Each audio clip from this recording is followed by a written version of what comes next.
and the word is Jesus. I am convincing you that you are not just a Zambian. You are like Christ. That's what I'm telling you. Why do you call yourself a Zambian? You have the DNA of a Zambian. You have the looks of a Zambian. You have the tongue of a Zambian. That's why when we see you, even if we say Zambia, Zambia. In the spirit also, you have things of Jesus that make you like Jesus. He gave you the life. So God gave you the life of Jesus. He gave you the faith of Jesus. He gave you the righteousness of Jesus. And he gave you what? The mind of Jesus. And God didn't stop there. He gave you the spirit of Jesus. The same spirit that Jesus had. I read already 1 Corinthians 2 verse 12. We have not received the spirit that is of this world. We have received the spirit that is of God. So you have the spirit of Christ. If you have all these things of Jesus and you are not like Christ, it means it's an abomination. Even God will be shocked that you have everything of Jesus but you are not like Jesus. Imagine that you have the DNA of your father but you are not your father's son. That would be a contradiction. Even medicine can't solve it. Because if you go to medical science and they want to prove that you are your father's son, what do? They take a sample from you and check your DNA. If you have the DNA of your father, the scientists will tell you that you are your father. There's no argument. They don't need to study you. They just carry your DNA. If your DNA says you are the same with your father, they say you are your father's son. If you like, go and argue anywhere. But you see, if you now have the DNA of your father, but your life is not like your father, then they will nod their head and say, Kyle, this one is a vagabond. Because it's a medical controversy. They can't explain why you have your father's DNA and you don't talk like your father. Imagine if while you were growing up, you are now walking with your 2 legs and 2 hands. No, it's impossible. It's a medical impossibility. Because the DNA that power you, the coding is that you walk with 2 legs and stand straight. If your DNA was that of a dog, if you are standing straight, it's a shocker. Because the DNA of a dog is to walk with 4 legs. But the DNA you have insists that you should walk upright. That's why when you were growing up and you started walking, people didn't say, why is he walking? No, it's normal. Was somebody shocked when you grew up and you started walking? They say, he's walking with 2 legs. No, it's not a surprise. You are supposed to walk with 2 legs. That's what the DNA insists on. When you receive the life of God, the mind of God, the faith of God, the nature of God, God expects you to be like him. So if the angels look at you and you are not like Jesus, they are shocked. Why do you lay hands on the sick, they don't recover? It's a shocker. Why does sin make you fall? It's a shocker. Because Jesus didn't fall to sin. Jesus was not sick.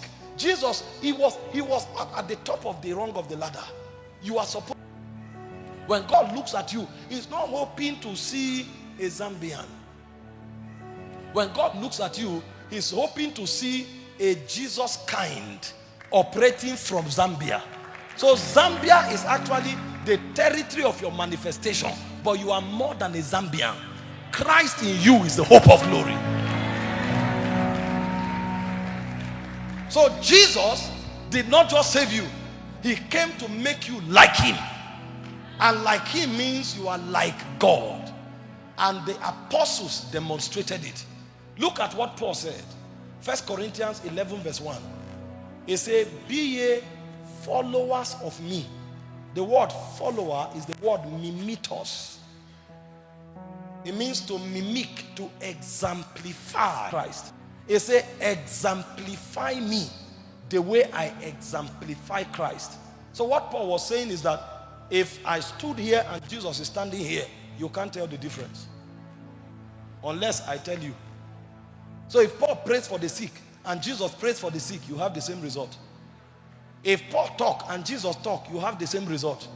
If Paul does something and Jesus does something, and they show you, say which one is for Jesus, which one is from Paul, you won't be able to tell the difference. It say, I exemplify Christ near perfect. So much so that if you met me, it's as good that you have met Christ. So Paul was like Christ. And he was not the only one. In 1 John 4:17, John also told us that he too was like Christ. That's why he said that Whoever is, he said that, what was that scripture now? As he is. He says, so are we, not in heaven. You will be thinking when rapture happens and all of us go to heaven, we will be like God. John said, no, he's here. He said, as he is. He says, so are we in this world. If he was not so, he would include himself. So Paul said he was like Christ. John said he was like Christ. Peter also said he was like Christ. Peter said in 2 Peter 1 verse 4, he said he gave us exceeding great and precious promises, that by them we might become partakers of his divine nature, having escaped the corruption that is in the world through lust. So Peter said we are partakers. The word partakers is the word koinonia. It means we have mingled and we are now like him. So if you met me, you could literally touch God in me. You could touch God through me. If you interact with me, it's almost as good as you are interacting with God. So the apostles proved to us that it was possible for a fallen man to become like Christ. Now that they have more, they now began to teach it. Because they know that they didn't model it because they were lucky or special. They knew they modeled it because the raw material to be like Jesus had been put in every believer. And if the believer is taught, then he will be like Jesus. That's why in Hebrews chapter 6 from verse 1, Paul began to teach us how to be like Jesus. And that's where I want to start my teaching. If you are tired, you have not seen anything. Everything I did until now is introduction. Welcome to Apostolic College. This is not where you come to church for 25 minutes. You shall be rich. You shall prosper. You are no. Okay, this is apostolic.